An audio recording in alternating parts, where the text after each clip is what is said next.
Ladies and gentlemen, good day and welcome to the Multi-Commodity Exchange of India Limited (MCX) Q3 FY 2022 earnings conference call. As a reminder, all participant lines will be in the listen-only mode, and there will be an opportunity for you to ask questions after the presentation concludes. Should you need assistance during the conference call, please signal an operator by pressing star then 0 on your touchtone phone. Please note that this conference is being recorded. On the call we have with us Mr. P.S. Reddy, Managing Director and Chief Executive Officer, Mr. Manoj Jain, Chief Operating Officer, Mr. Satyajit Bolar, Chief Financial Officer, Mr. Praveen DG, Head Investor Relations. I would now like to hand the conference over to Mr. P.S. Reddy. Thank you, and over to you, sir. Thank you so much. Good evening, everybody. Welcome to this investor call for Q3. And as you noticed it, based on our ADT, even this quarter is not as much as we thought we should be able to do that. The only silver lining is that options contracts are doing well, and we also started charging on options contract. As a result, we made about 10 crores of rupees in this quarter. And probably the trend will continue, and the new contracts are being introduced. Very recently, we introduced in this month new natural gas options contract. That started doing well, and in the initial 1 week itself, the volume clocked almost on 230 crores. And I think going forward, that is another product that we can look forward to. And during this quarter, some maybe 1 or 2 3 regulatory important changes have taken place. One important thing is our crude palm oil contract has been suspended along with other contracts on NCDEX. And actually, we are almost getting about 350 crores of average daily turnover, and it's doing well. And SEBI also approved an options contract on that, which we were to launch in the month of January. And we were expecting good rise there because of volatility in the underlying contract or underlying commodities.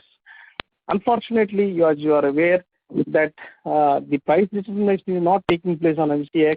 It is in Bursa, Malaysia. Almost 98% of the product is imported, and we have no control on it. Okay. Yet there was a clamor for it, so that led to suspension of the contract along with other products, and especially the edible oil contracts, without much application of mind, I would say this. Unfortunately, that it takes time for us to get it restored. It's easy to suspend, but it takes a lot of time to bring in liquidity, restore confidence of the investors in these contracts. That is a big challenge for us, even if it is restored. That's one important thing that has taken place. Other thing, of course, it was implemented from 14th or 15th of January, but the peak margin circular, which was applicable till 5 o'clock in the evening, has been made applicable till 11:30 or 12 midnight. Till our markets work. As a result, in addition to the up to 5 o'clock, whatever peak margin calculations that we are doing and submitting to the member brokers for collection, we need to do it beyond 5 o'clock also.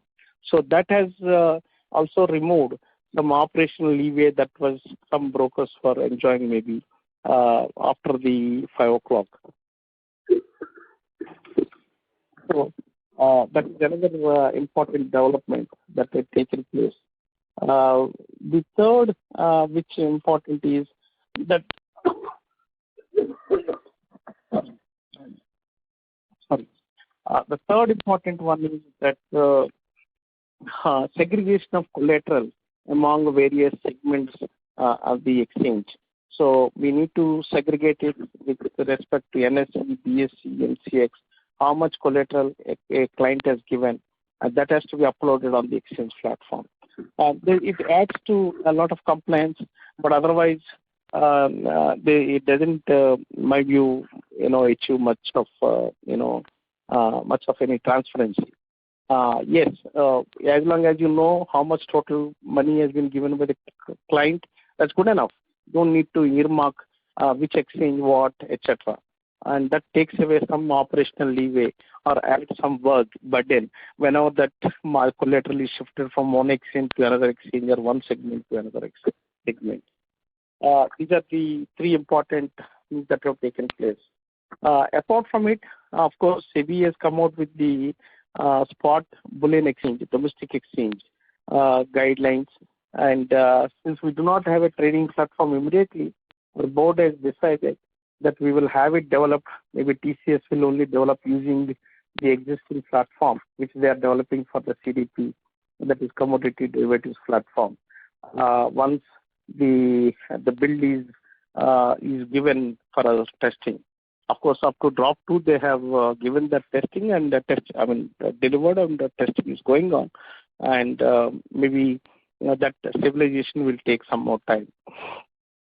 Only post that, they will take up that very platform and develop it as a spot platform. Having said this, on the international bullion exchange, the developments are very good, and government has issued a notification, probably you're all aware, that any jewelry company or who is in the business of jewelry making or jewelry industry, if they have a net worth of 25 crores and 90% of the business is in the bullion, they are directly allowed to import via international bullion exchange.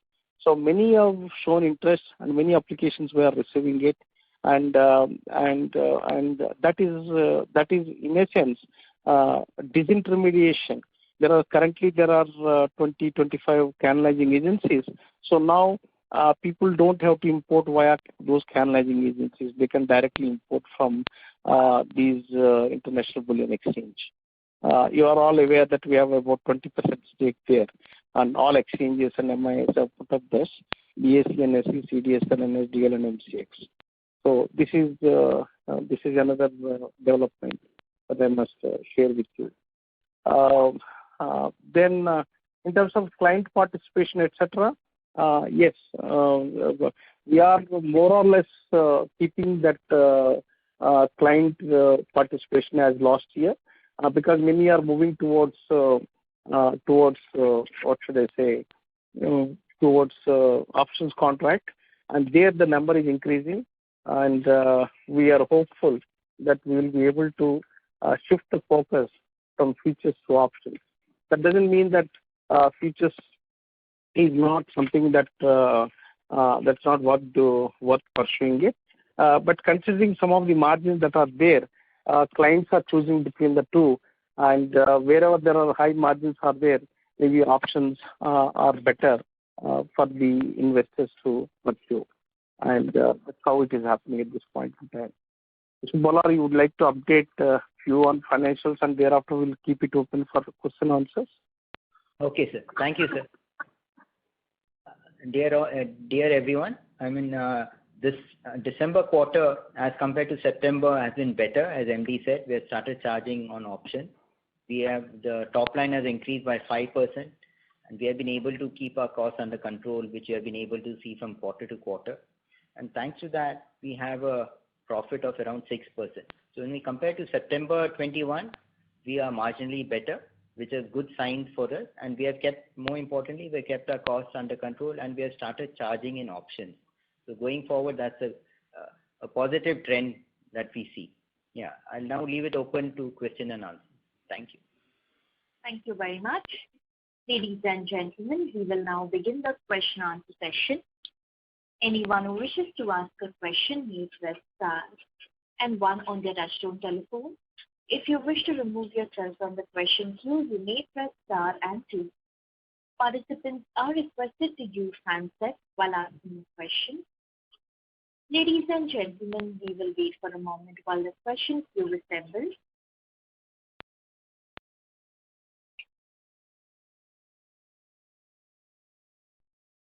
The first question is from the line of Mohit Kumar from DAM Capital. Please go ahead. Good evening, sir. So 3 questions. So first is, what is the status of electricity derivative contracts? We have heard that there is a committee which has been set up by SEBI. Is it right? And what is the kind of timeline we are looking at for launching this contract? Yeah, go ahead. All 3 you can ask me. I will note it down and I will answer. Okay, sir, can you please explain once again the peak circular, which you said that it has to work beyond market hours? How does it impact the margins, and is there any adverse impact of this on this current quarter? And when was it applicable, for which date?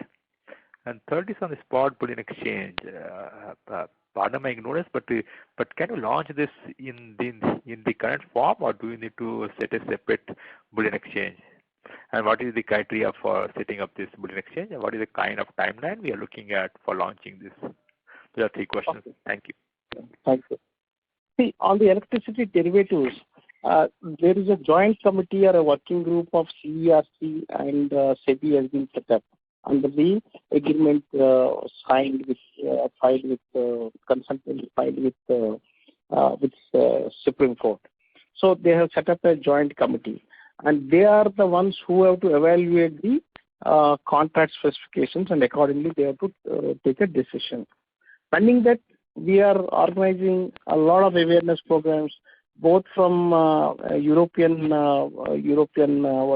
participants, some of them who are in the industry, and European Exchange also. We have already done that, and we have also done with the just a week before.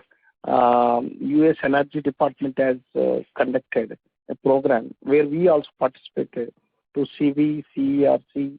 And the state regulators are also there, electricity regulators, to all of them, and IEX has also participated. So the ecosystem development is going on, but parallelly our application is still with SEBI, and I can't put any timeline, but we have been changing them constantly to give approval for electricity derivatives. This is one part of it. The peak margin, the application. Okay. Now the peak margin, what it does is daily we take 5 times snapshot, and at that time, what the open interest of the client and what is the margin collected by the broker from the client, and if there is any shortfall, obviously penalty will be levied. If the margin is sufficient, no problem. Now, instead of giving 5 snapshots, we will be giving 8 snapshots. Probably you are aware that some of our contracts are international prices they track, like your bullion as well as the energy contracts. So they are mostly active post 5 o'clock, 6 o'clock trades. So even if I have so one is that we will be giving the snapshot for those clients, but not for those clients, for everybody at that point in time. That is at 7 o'clock, maybe 9 o'clock, and 11 o'clock or something like that. There are some timings are there, and accordingly the margins have to be collected by the brokers. Earlier that was not the case. If they have complied by 5 o'clock, that is done. Point number 1. Second, the argument that we have also advanced is, if I have entered into a contract at 5 o'clock, I hedged my position, and I'm done. I paid fully the margin. I go to bed. But then, if the prices move up in maybe at 8 o'clock, 9 o'clock, then the brokers will call me and then ask me to give additional margin because the valuation has gone up, open interest valuation has gone up, and I need to bring in additional margin. Although the position may be in profit, by the way. Okay, still I have to pay margin because 10% of the open interest value is what is counted, and as accordingly one has to bring in the 10% or whatever is the margin that is applicable for that commodity. So that is applicable from 14th or 15th of January. Mr. Praveen, you can correct me, of this month. As of now, we have not seen so much of impact, but I am not too sure about it at this point in time, how much it will impact. But definitely it is a negative what to call characteristic for trading in the exchange. And mind you, we are the most active exchange in the post 5 o'clock, because other exchanges almost on nil trading they have it, and this is one part of it. Coming back to the bullion spot exchange, that is domestic exchange I'm talking about. SEBI has come out with a option for anyone to go for a separate exchange.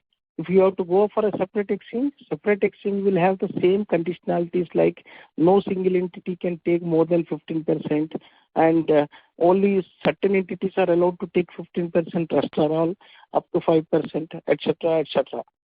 Okay. Now, if it is within the exchange a segment, like you have a currency segment in NSE, BSE, or like that, if you want to start as a separate segment, probably you need to have a separate bylaw, separate membership, but you don't need to have a separate net worth requirement and separate what should I say, the boards and all attending costs associated with it. So we are planning to have only a separate spot, what to call a segment. Now, what is the timeline? We're looking around September is a framework that we are looking at, but it's only tentative. We are not as yet formed it up, because work is just started, and SEBI has come out with with its regulations just about 10-15 days ago. Having said this, I must also say that it will be traded in ENRs, the EDRs, electronic gold deposit receipts. Now, there is a what we call that is treated as a security, but once you start taking delivery, then it will be a GST is applicable. So there are certain GST challenges that needs to be addressed, and government is not able to address as yet. SEBI is pursuing with the GST Council, etc., and that is something which is may take time. So that is why we are hopeful it may not immediately pick up, even if there is some head start delay. That's what we are looking at. Thank you. Understood, sir. Thank you, sir. Thank you. Thank you. A reminder to the participants, if you wish to ask a question, please press star then 1 on your touchtone telephone. The next question is from the line of Devesh Agarwal from IIFL Securities. Please go ahead. Good afternoon for the opportunity.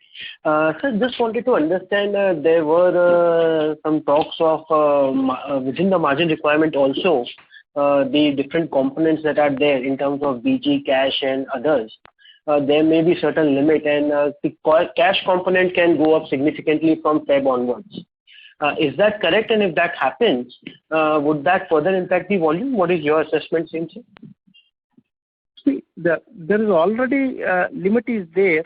I think the other cash and cash equivalent cannot be less than of certain percentage. The securities component, it cannot be 100%.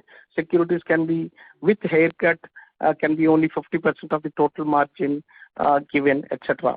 I think that system is being put in place. That is also there in to some extent already in place, but that bifurcation for exchange wise, segment wise is not there. So what the issue will be, if the client has given one client has given a more cash, and some other client has given a more security, although we consider broker whatever the broker gives me as the collateral for me, because that is not transferred to me, the client's money, except securities which are pledged. I have to apportion, brokers have to apportion how much margin limit has to be given, subject to those ratios, that is cash versus non-cash ratio. So that is adding complexity to the entire operations. And the SEBI is, I think that is implementable from 28th February to 8. Okay. That is something which is work in progress. And we have also discussed with SEBI. I think it's only complicating the issue. So let us see what will happen. I'm sure broking industry also is represented collectively on this. Okay. But just to understand it better, sir, currently the cash component will be under 10% of the total margin requirement, and that can increase to say 40-50% if the regulations were to go through as it is. See, that is what I'm saying. It currently we are taking only from the member brokers. Okay, we don't take directly. We don't manage client collaterals at our end. So it is the broker who has to collect the margins. So those ratios will alter. Okay. We don't take directly from the brokers or from the clients. Right, sir. And in terms of, sir, the operating expenses during the quarter, is there certain element of expense towards TCS in the software charges? Because the number looks slightly higher than what the formula would have given out to be. Have the expense for TCS? No, there are some expenses. Okay, no doubt about it. But all that some of the expenses are what should I say, one-off expenses in the month of December, November we have incurred. Mr. Bolar, you can explain whether. Yes, I'll explain. So, we had certain building repairs in the premises, so we had one-off expenses. Also, there were some marketing expenses which we incurred. That's why there's a slight dip in our expenses. There's nothing that were paid to extra that were paid to anyone in connection with our software or anything like that. Understood. And sir, can you quantify this one-time expenses on an overall basis? Around less than 1 crore. Less than 1 crore. Okay. And this migration that we are looking for is from September onwards. So you did said that the testings are in progress. So are we on track to migrate to the TCS platform from September onwards? As of now, yes. Okay, that's what the confidence TCS gives it to us. Okay. And sir, how much have we spent on this contract so far? I don't think we are giving out those numbers as of now. That's the way.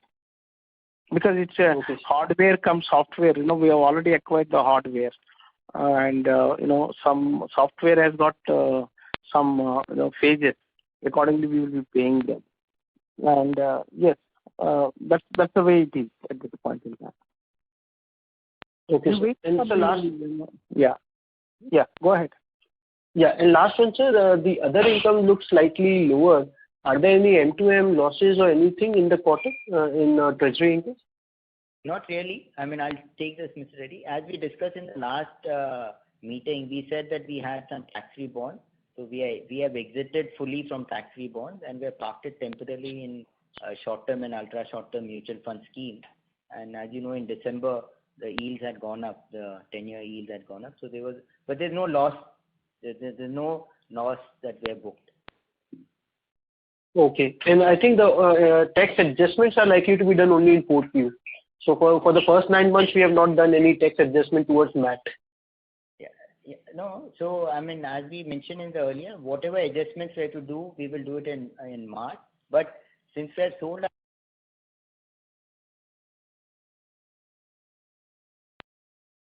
Ladies and gentlemen, I would request you to please stay connected. We are just trying to reconnect the management back to the conference. Request you all to please stay online. Yeah, I'm there on the line. Yes, sir. Mr. Bola, are you there? Sir, we just lost the line for the boardroom. I'm just reconnecting them. Allow me a minute, please. Okay. In the meanwhile, would you like to take the question after? I'll just connect the boardroom. Yeah. On the MAT credit and the long-term losses, I think we have almost all exhausted all that. Maybe we will be moving into a different tax rate now. Hello. For FY22, the effective tax rate will be as earlier guidance was around 18%. Do we hold with that guidance, or there will be change in the guidance for effective tax rate for FY22? I think in the last quarter there could be some change. That's what I can see. Hello, am I audible now? Yeah. Okay. Mr. Bowler is asking what will be the effective tax rate. Will it change in the fourth quarter, or last time you given a guidance about 18% is the effective tax rate, whether that holds good? That's what he's asking. It will be a bit more than 18% because we have exited from tax-free bond. Okay, sir. Understood. Thank you so much. Thank you.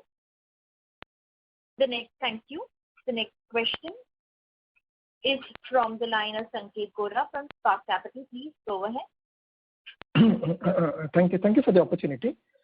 Sir, just wanted to understand out of the total volumes, what happened at the exchange, what percentage of the volumes happen on an average during evening 5 o'clock to 11:30, where now the new peak margin rules are getting implemented.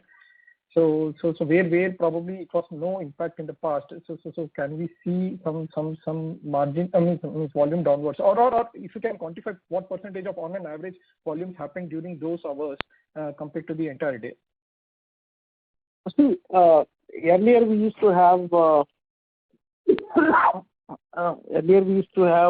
about 50-50 to begin with. Okay. Prior to first session is 50%, the second session is 51%, something like that, 49-51 like that, and subsequently it moved to almost all 55-45 kind of thing, 45 in the morning and 55, and now again coming back to maybe 50-50. Okay, got it, sir. And sir, what will be our average realizations in the options contract? Means in futures it is 2.07 rupees per lakh. Then in options, will it be closer to 450 rupees? Means if you as per the premium turnover? As for the premium turnover, ours will be 45 rupees or 50 rupees. About 40 and 50. 45 rupees is average. You can take 45 rupees per 1 lakh of premium. Praveen, you can correct me. Yes, sir, that's right. It is, since it is between 40 to 50. At an average, you can take it as 45. Yeah. 45. Okay. Sir, just asking a very fundamental question. See, whatever growth we are seeing in the options is probably at the expense of futures. And in futures, the realization for the same ADTO is far superior compared to the options, because there we charge on premium turnover instead of total turnover. So honestly, if that is the trend or that is the new reality, then options volume ideally should be growing at multi x levels compared to what we are seeing now, so that it becomes revenue neutral. So just wanted to understand your view on this. Basically, given in options we charge premium, not on the ADTO in that sense. No, you are absolutely right. In the previous meeting also I said, 1:3 ratio this follows. Now 3 times of turnover in options will be equivalent to 1 time of futures turnover. That is the way it is. So currently we have 10,000 crores ADT in options turnover. Okay, that is equivalent to 3,300 crores of futures turnover. Whatever the futures turnover of 3,300 crores revenue comes out of that is equivalent to what 10,000 crores of options turnover. That is the. Yes, I understand that point. But so we need to. You're right. We need to ramp up the options, volumes. So if it is 30,000 options volume, then we will get it's as good as we are getting 10,000 crores. And my view is options are going to pick up. It is happening. It's happening, and we have seen more and more participants, brokers, and algos are coming into this. So currently, sir, the mix is 80-20, 80 futures and 20 is options in ADTO terms.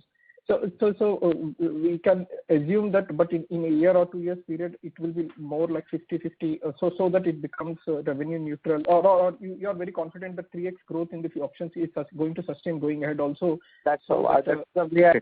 That's what our efforts are all towards aimed at. Okay, sir.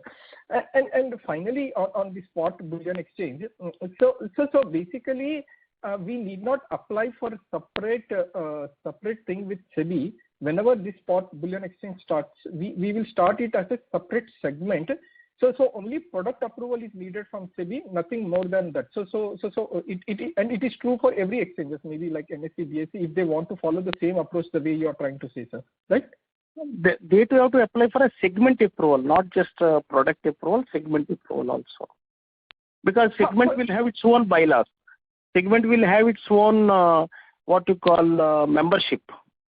Okay. But sir, does it mean that there will be more than one exchange operating in the spot exchange also, spot bullion exchange too? Could be. Oh, okay. Got it, sir. Then. Perfect. That's it from my side. Thank you. Thank you. The next question is from line of Sameer Dalal from Natwarlal and Sons. Please go ahead. Yeah, hello. So my question is regarding this change in software that's happening to the new TCS software from September. I wanted to understand, I mean, we've discussed this in the past, of course, but what kind of savings per quarter or can we expect once we do this, once the shift happens?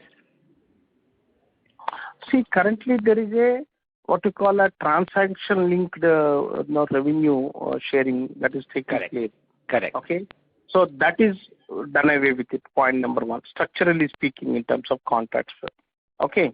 The second one is it is a fixed for a period of 6 years. So whatever we have entered into agreement, that is for a period of 6 years. 1 year is warranty and rest of the 5 years is the period contract. And thereafter, we have to pay an AMC which is less than, it's a single digit figure. That's what I have been saying. No, is this single digit figure is per quarter you're saying? No. Because single digit for the entire year per annum. For the year. And that will be after the 6th year? After the 6th year. After the first year. So what is the total investment that will be going into this entire hardware plus software which you mentioned? And of course that will be depreciated, but if you can just give us some thought process on this, like I said, it will be single digit, it could be 6, 7, 8, 9. I mean, I don't have a number, so if you could just give us some particular kind, so we can try to decipher what kind. The contractual obligations do not allow us to reveal the numbers, honestly. Okay. Probably as we go along, when we start depreciating, you will see the numbers coming. That's very good. Okay. Now the other point you were discussing about the turnover criteria, that 3 times the turnover of the options is equal to 1 time that of futures, correct? On the revenue front. That's right. This is on the daily notional turnover, not on the premium turnover, if I'm correct, right? No. Yes. Okay. So at the moment, if we are doing about 8,600 crores of turnover, which you did in Q3 on an average basis on the option side, that you're saying is roughly equal to about, say, 2,700 or 2,800 crores worth of futures contract, correct? Is that a fair assessment? Okay, that's what you're saying. Okay, that's one clarity. And you said that you are of the view that options contract is expected to grow. But if that grows, do you think that could hamper our futures contract also on the negative side? Because like we discussed, that it is cannibalizing to a certain extent the futures contract as well, right? No, you see, there are one set of players who write options. There's another set of players who play who are buyers. Okay. Now, the retailers mostly are on the other side. The writers need hedging also instrument. For the writers, the hedging instrument is futures. Okay. Have I made myself clear? For writers, option writers also need to hedge themselves. And for them, the hedging instrument is the futures contract.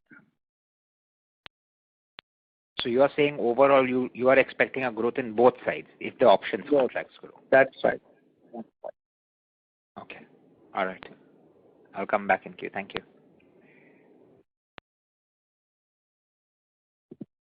Thank you. The next question is from the line of Aman Shah from GT Investment. Please go ahead. Hello. Good evening, sir. So my question is, we earlier were actually talking of settlement guarantee fund, where I think to and fro of funds is not yet allowed. So we had to actually, when times of high volatility is there, we had to increase margins because withdrawal of funds from SGF was not in a way allowed. What's the situation there, sir? Okay. No, very good question. I really appreciate this focus of it. You're absolutely right.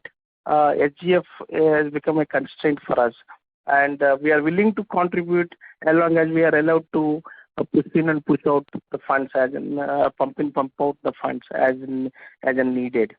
Now, just on 27th of December, we had a risk management committee meeting in SEBI, where the working group of exchanges has made a presentation and its report. So, with that report, the SEBI is considering it. The risk management wanted SEBI to give its views in the next meeting, and thereafter we will have that final decision on that will be taken. But otherwise, currently we have 510 crores of SGF, and our contribution is almost all our 400 odd crores and 400 crores, both MCX and CCL contribution, and the rest is all penalties which have been accruing over the several years. That's what it is. Okay. And post that, if it actually leads to a favorable thing for us, it should positively affect our volumes, because we can then change margins. We can reduce the margin in crude oil contract. Currently, it's about 24%. We can bring it down to 10%, whatever is the minimum initial margin required. And so is on gold. We have additional 2% margin extra. Okay. Right. Now the natural gas options are increasing, and even the option positions also require more, HGF cover as well. Right. Okay. Sir, and second is, sir, on this domestic spot bullion exchange. Basically, just want to understand how does it, like the disintermediation that we will be doing here, which participants we will be serving, first thing. Second is, what will be our advantage compared to the physical spot bullion market right now, and mainly the disintermediation benefits that will be there, which will be passed on to participants, and like just how big the potential is and how much can we actually capture it. On the domestic spot exchange, our view is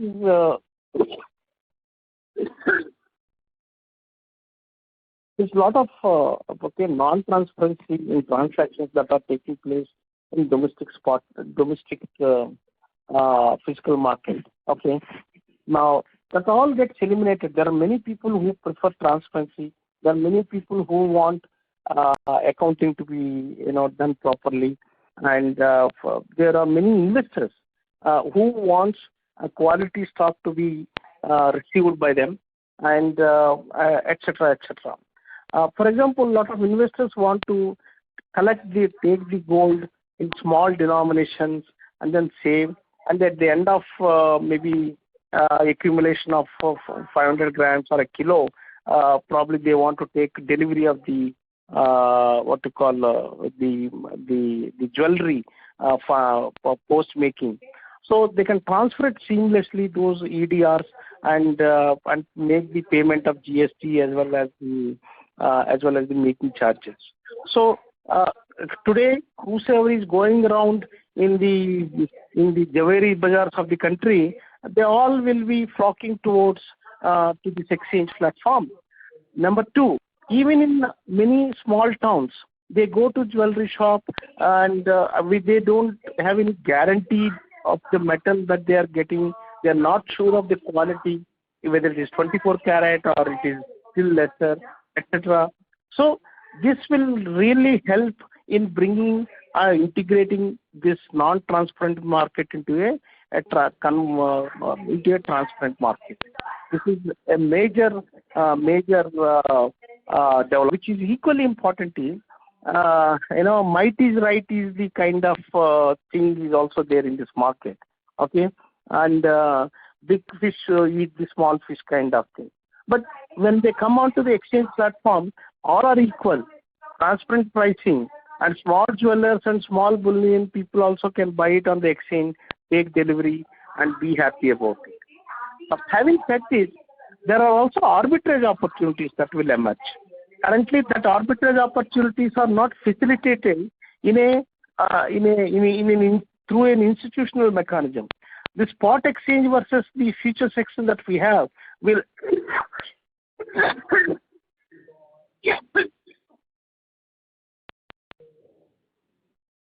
have a lot of synergies between the two platforms. Sorry.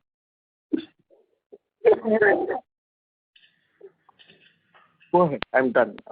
Okay. So basically what we are saying is like, apart from all the qualitative part where the quality is there, transparency is there, and arbitration benefit will be there, which will be a main quantitative benefit of this disintermediation. Would that be the right assessment of it? Yes. Okay. And what will be regulatory roadblocks in this? One is you said of the ADR when it is delivery taken, the GST is an issue. What I'm saying is, see, I am the one I import gold and I convert into EDR and then I sell it in the market. Now, this EDR being a security, the other party which is buying it doesn't pay any GST, and right up to the chain. But the guy who first time dematted, he needs to get his GST credit, isn't it? Because he paid GST and then brought it. Right. Now, if the end party takes delivery or takes out of the vault after 1 year, then the payment of GST will happen only after 1 year. Will the first party wait till then? My answer is no. So there must be some solution for the first party, which is depositing the gold initially, to get the benefit of GST the moment they sell it in time on the exchange. Okay. Sure, sir. Ready, sir. I'll add one more point for Aman. Yeah. Aman, see your query on spot exchange and its future potential. Right. This is Manoj Jain this side. So yes, you are right. See, in India it is getting launched first time. So naturally you would want to understand that what are the nuances, what parameters, how it will pan out. So to give you a very easy and a readily available information, you can look at China. China has a very well thriving spot and futures market on gold. And as you know, I mean, we are so demographically related amongst the largest consumers, importers of gold. And obviously in India also government is very keen to grow this market, which is again a similar thing which happened in China. You can look at their past history. They are amongst one of the largest exchanges involved on spot trading in gold. And we expect that you will see a lot of similarities in our growth cycles also in India.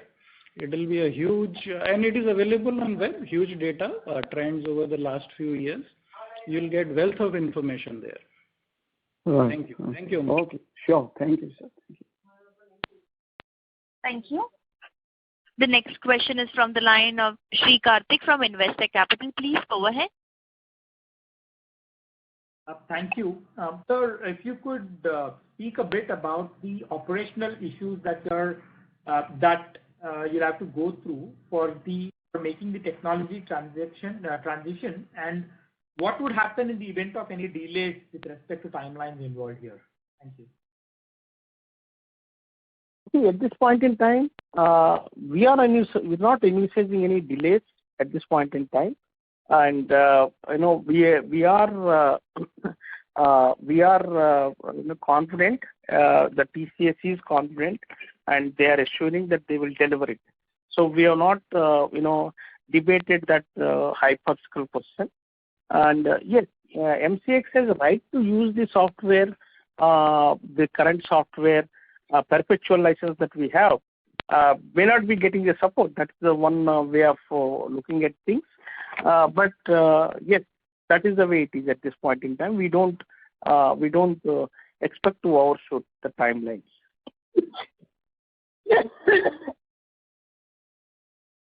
And is the mock testing already taking place? As I said, the drop 2 has been delivered and the testing is going on. Understood. Thank you. And we are engaging with all the vendors, the back office vendors who provide solutions to the member brokers. They are actively involved. File formats have been released, and the API based, obviously, all of them have been released.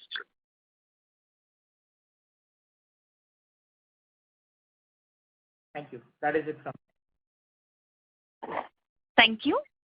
The next question is from the line of Mohit Kumar from DAM Capital. Please go ahead. So one question, sir, on the option trading. How big is option trading for the other international commodity exchanges? And second question was that the PD, the option is primarily happening on the energy, right, side. Is there any? Do you think the bullion will pick up in the near future for the options? Could you please repeat? I couldn't hear your question. Sorry. Yes, sir. Am I audible now? No, you are audible. There's no problem. I had a cough, so bad cough, bad throat. Okay. No issue, sir. Sorry. No issue. I'll repeat, sir. So what is the how is the option trading compared to futures trading for the other international commodity exchanges? If you can comment on that. Yeah. Secondly, is that we see the options volume is picking up only for energy, right? Do you think option volume for bullions or other materials will pick up in the near future? Yeah. See, on the options, internationally, you're absolutely right. They are not great. Okay. And peculiar to India, even in equities, you have seen how the option contracts have been doing. Maybe several times with a multiplier, they're trading. So the same trend is being witnessed in India also. So that is the reason why we are more in line with what's happening in equity markets. Now, coming back to the gold and silver, why they are not doing it? I think we are amending the contract specifications. Currently, our gold contract 1 kilo is tenure is bi-monthly and it's long. So as a result, the premium is also very large. Now, because these are options and futures, they devolve into futures contract before the underlying is expiring. So we have just had a product advisory committee meeting where we are breaking it into two contracts, monthly option contracts, which will devolve into the underlying futures contract. Okay, so it's a March-April contract. So futures contract is a bi-monthly, but one options contract will expire in the end of March. Another options contract will expire at the end of April. As a result, the premium may become off than what it is currently. So that I think we are making an application to SEBI after getting the necessary regulatory approvals within the exchange. We just had last week the product advisory committee, which has approved this change. So similarly, we have also got an approval for introduction of 100-gram gold bar. I mean option on mini silver gold mini. So earlier we had introduced option on goods on the under 100-gram gold, but that didn't take off. Now we are making it option on futures rather than on goods. So these two we expect to do well, and that will pick up the other contracts. Understood, sir. Thank you and all the best, sir. Thank you. Thank you. The next question is from the line of Amit Chandra from HDFC Securities. Please go ahead. Yeah, hello. Yeah, hi, sir, and thanks for the opportunity. So my question is on the institutional participation. So we have not seen that actually going up, and also on the index volumes. So I think the institution and the index volumes are somehow linked because the index is actually cash settled. So what factors you think that it will actually boost the institutional participation, and also the index index options and the index futures contract, because if I see index options is a product which is very popular in India. Yeah. The institutional participation, yes, it is coming in bits and pieces. That is something which is been on the top of our mind, and we have been working with the most of the mutual funds. One is that not every fund is taking delivery of participating on the exchange by taking exposure for part of the gold, the gold or gold ETFs that they have. The reason being, there are 2-3 reasons which we have already addressed to SEBI, asking them to understand this. The under the extent whatever regulations or something, whatever they have, they're supposed to have LBMA approved gold only. Now we have introduced the India Good Delivery Gold also. That's what the government wants us to do it. We have done it. So the custodians are having reservation of taking delivery on the exchange platform. The reason being that they may end up India Good Delivery Standard but not LBMA. So that requires a change which we have addressed to SEBI. Similarly, on recently after a lot of effort, even from our side also, silver ETFs were permitted. A lot of mutual funds have already opened NFOs. Some are yet to close. So these funds are looking at at this point in time, what SEBI circular says is it must be a 30 kg bar. Now, in the case of silver, it may vary about 2.5% plus minus. There is a tolerance limit. It will not come in 30 kgs exactly. The weight keeps varying it. So we have represented to SEBI, please amend this regulation. Don't say that they should get it only in 30 kilo bars. It could be plus or minus whatever the tolerance as per our contract specifications are there.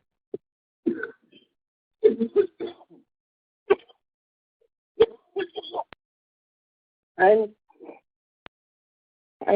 one more thing is that some of them, as I explained, don't have even set up a desk for commodities, which they consider it is an expensive thing at this point in time because they are not into commodities. And I think that goading and is happening gradually, and probably by in the next maybe 6 months time, we should be able to see some more greater degree of participation.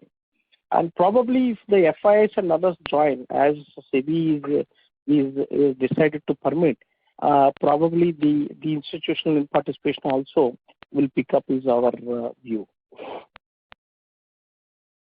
And sir, on the index side, what factors you see will boost the index volume, especially on the index option side? Yeah, one is that on the index volumes, the open interest limits are just 1,000 lots. Now, 1,000 lots versus the underlying contract 17 times. I repeat, 17 times. For example, gold, underlying you can have 17 times more than what you can take in index contract. So we have represented to SEBI, there are times where the people have already exhausted the 1,000 lot limit, and so please expand this, because they need a minimum volume size, and unless the volume increases, unless these limits are relaxed, we will not be able to grow. So that is where our representation is, and SEBI said we will consider and come back on that. Second, in in some of these contracts, especially the energy contracts or cash settle contracts, SEBI has also introduced what you call pre-expiry margins. Okay. Now, pre-expiry margins, in addition to higher margin that they are doing it, 5 days before the pre-expiry margin starts, so that people are moved away from the contract to the next contract. Okay. Now, as a result, the number of trading days are coming down. Although as such they are monthly contracts, in a month you have 22 trading days. Over and above, you have a 5 days is killed by way of this kind of rule. The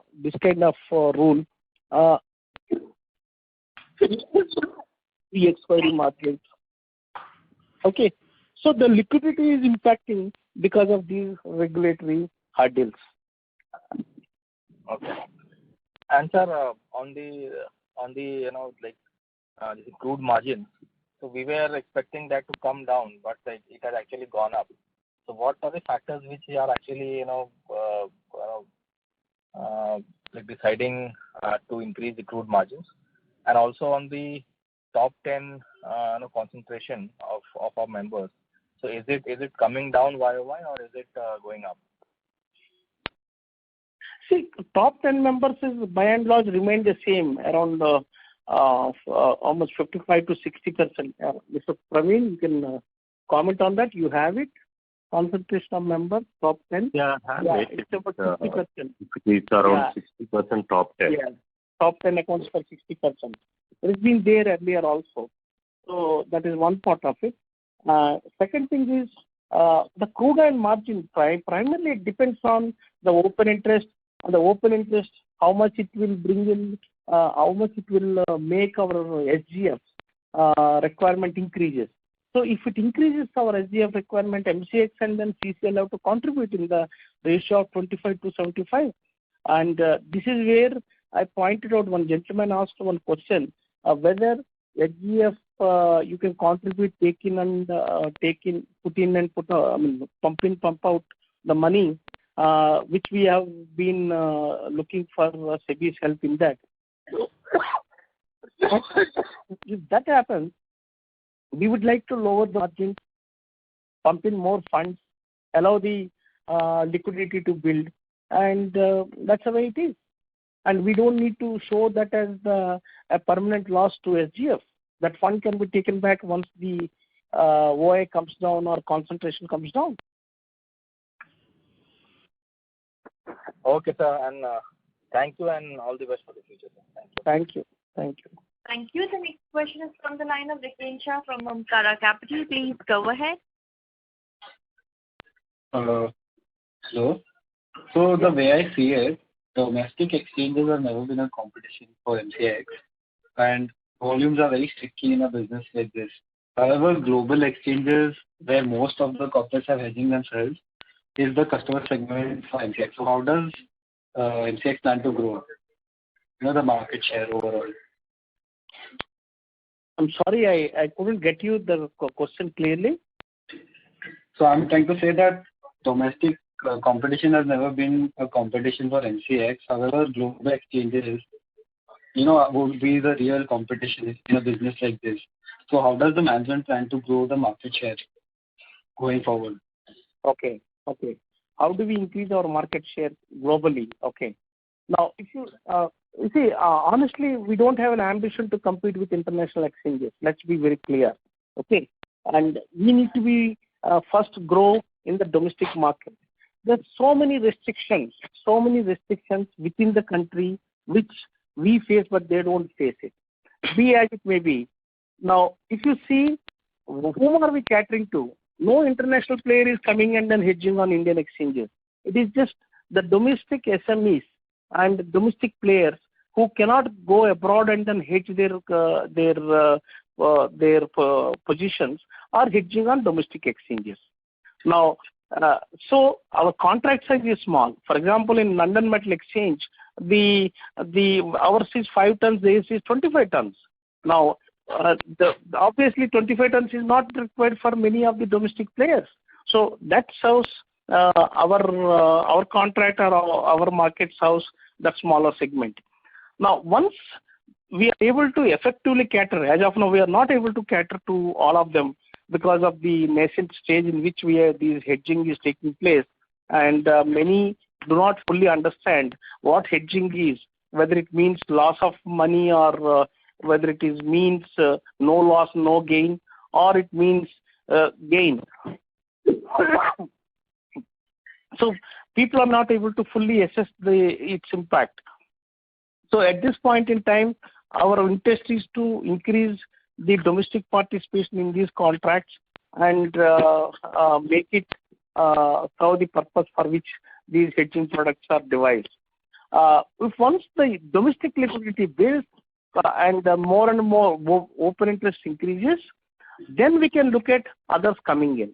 Now that is where I'm looking for greater participation of institutional investors as well as the the FIs who may bring in more liquidity to these counters and open interest. Then even some of the big players in the domestic market can take a look at the contract. For Hindalco's and Balco's or Vedanta, they are hedging in international market, be that on ICE or in CME or LME, and they say your contract is not liquid. Formal contracts are not liquid. Obviously, I can't provide liquidity. I can only provide platform for them to trade. So that is something which we are struggling with, and it's an egg chicken situation for us. And hopefully, we'll be able to address with greater participation coming through some of these institutions and FIS and other players. Let's see. All right, great. That's it from my side. Thank you. The next question is from the line of Akshay Vora from Praj Financial. Please go ahead. Hello. Yeah, I wanted to understand the client concentration that we have in our derivatives volumes, and like the top 10 or top 20 clients, how much of volume would they be giving us?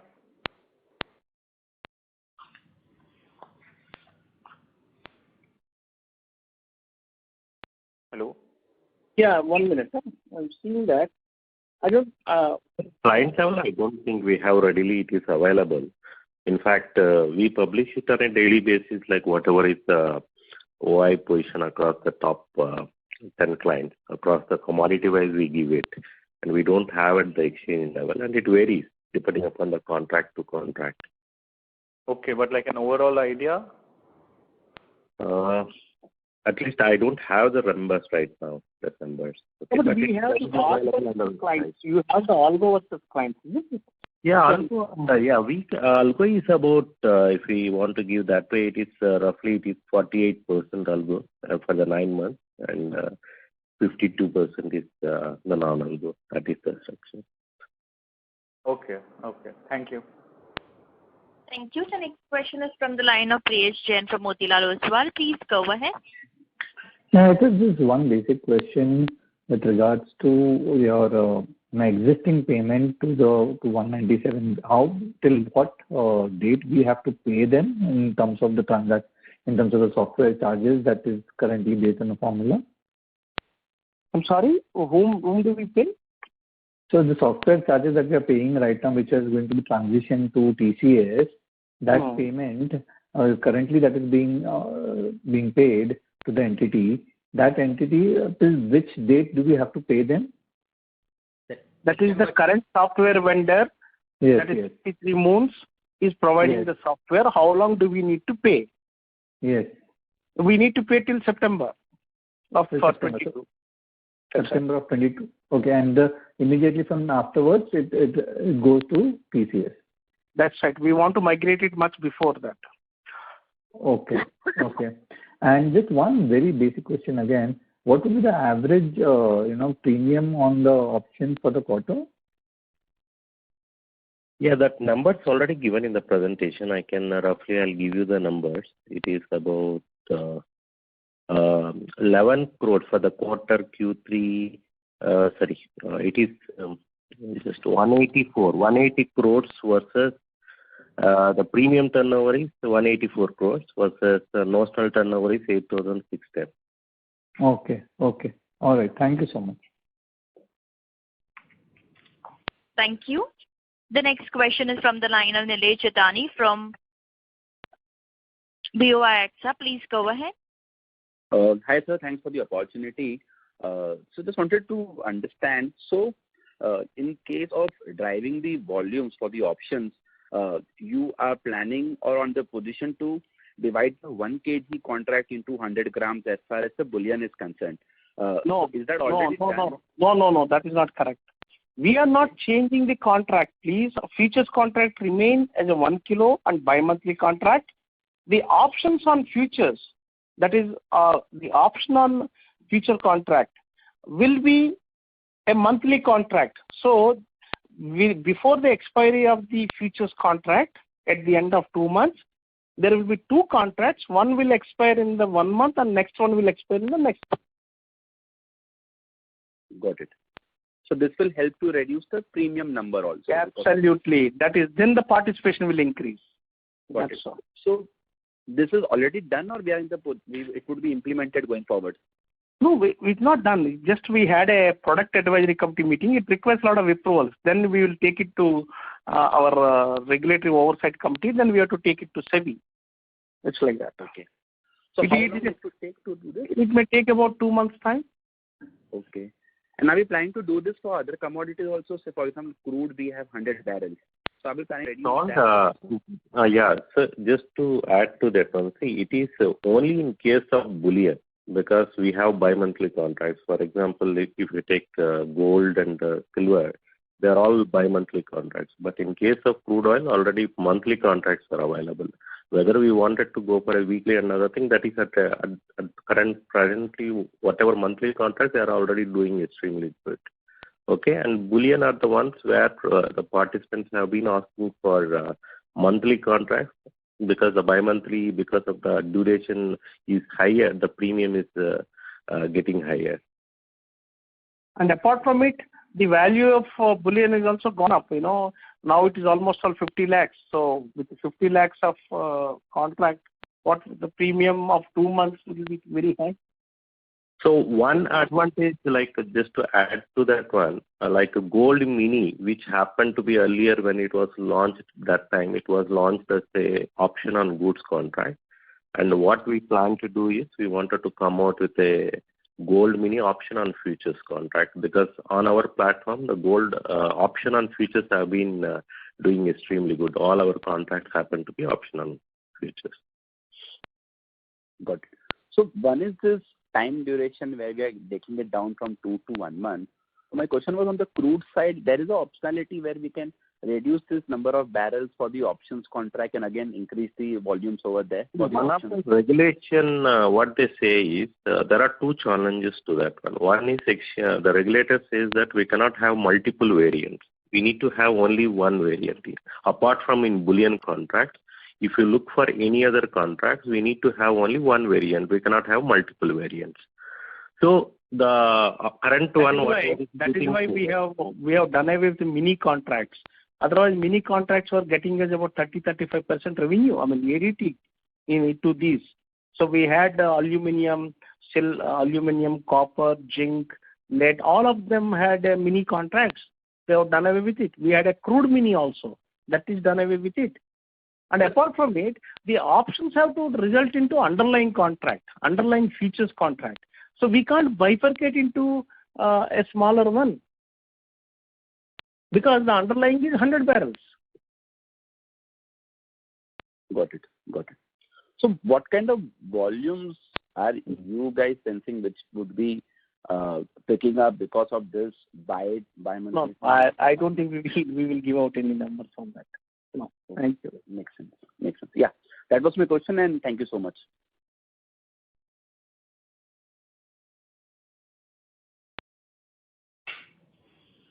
Thank you. The next question is from the line of Aditya Yadav from Transcend Capital. Please go ahead.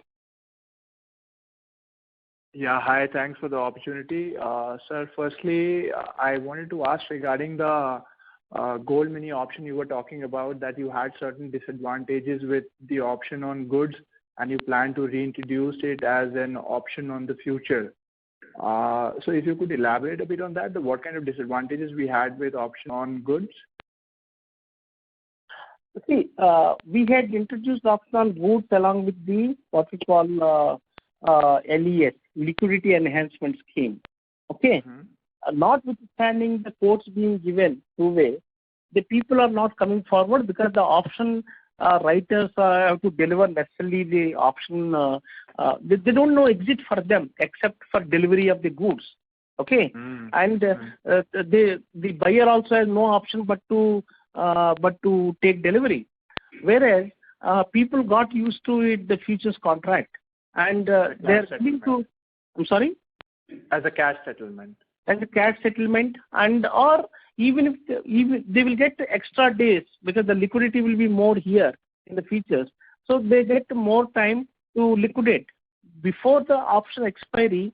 I mean, option expires into futures contract 3 days or 5 days before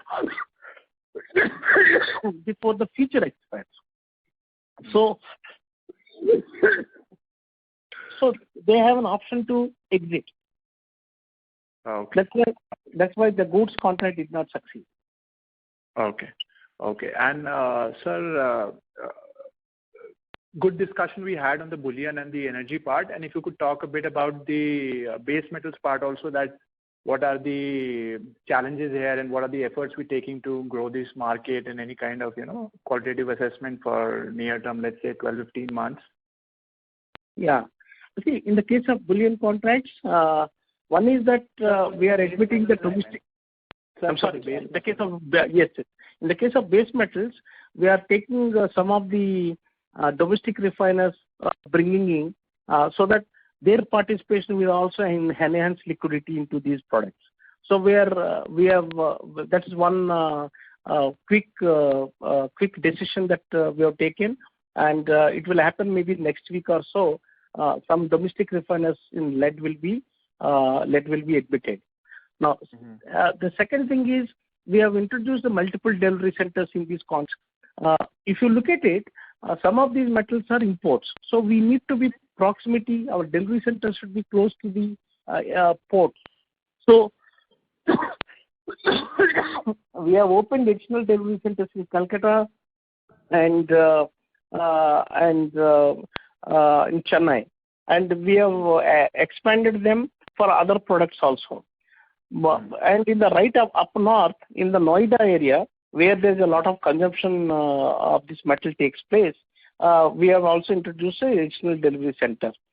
Now, the third dimension is that we are also looking at, we have filed for steel TMT bars approval, as also for aluminum alloy. These are the two contracts that we are looking forward to. Exactly, and this you discussed in the last call as well, that these are you want to introduce these soon. So any kind we of have not received as yet. We have not received as yet the approval. It is. I mean, it looks as if so near, but then we missed the bus. That's the way it is. We are not getting them as yet. A lot of questions back and forth is raised. So let's say in a coming quarter or so, should we expect these to come on board, these contracts? Yeah, it is one contract. Steel TMT we expect to come in. Aluminum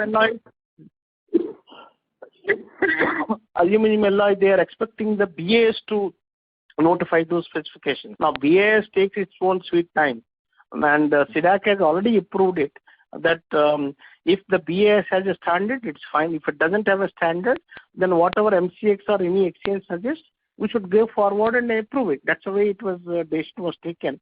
And but still TMT, if it comes, I'm sure there we will be able to do good business. That's what my hunch is. Okay. So probably soon. And sir, one last question I had. So with the spot exchange, the domestic one, you have discussed that the expected timeline is September? Yeah, that's right. Around. So you plan to launch it by then? That's what our estimate is, Rohit. Okay. And with the international exchange, what are the timelines? That is already placed and mock runs are taking place. I think it's the government has to inaugurate it. They have to put a date and inaugurate it. That's how it is. Okay.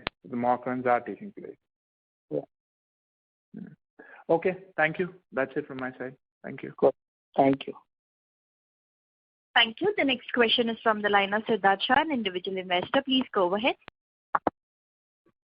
Thanks for the opportunity, sir. Sir, my question is on the broader path for the company going forward. If I see the company's profit was at peak level around 2012-13, around 300 crores, and we have come back with a slightly higher profits in March 2021 with 225 crore, and with current run rate during current financial year we will do 150 crores.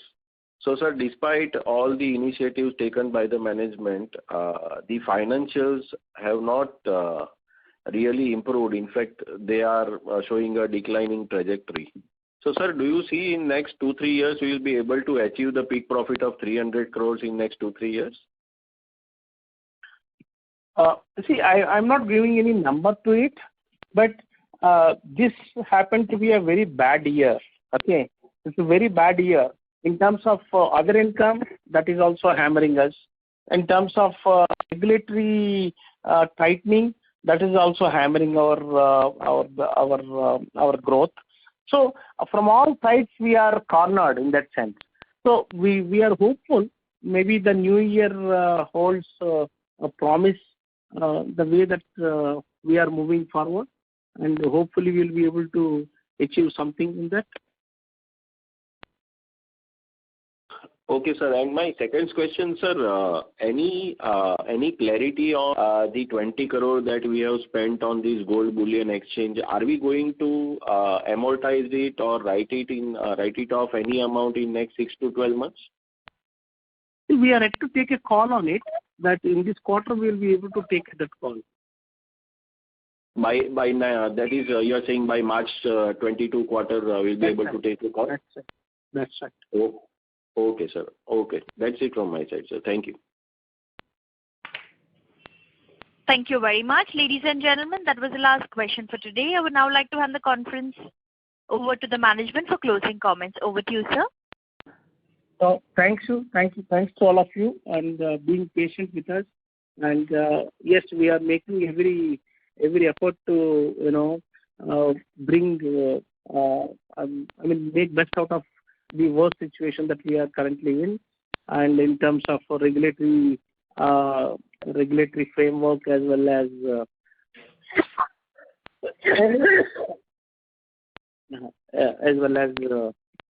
the interest rate structure that is currently, or the yields that are currently giving us.